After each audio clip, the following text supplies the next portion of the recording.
यायच्या दिवशी असं गाडीवर थोडा खड्डा जरी आला तर मला सहन होत नव्हतं. म्हणजे पूर्ण शरीरामध्ये असे ठणक होते. म्हणजे असा काही आला तर ते मला सहन होत नव्हतं. पण आता पूर्ण शरीरामध्ये खुल्लं झाले, म्हणजे मोकळं होते. आता फक्त गुडघ्यामध्ये ना ह्याच्यामध्ये थोडा त्रास आहे, पण मला नॉर्मल झालाय. म्हणजे आता तेवढा त्रासच नाही. तर मला काही नाही असं वाटायले, पण थोडं कधी कधी दुखते. तर पहिलं होतं ते त्रास होता, ते आता त्रास नाही.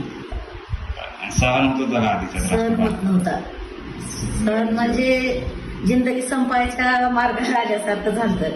म्हणजे इतका त्रास होता मला, तर कुठं माझा उपचारच होईना असं माझ्या मनाला वाटत होतं.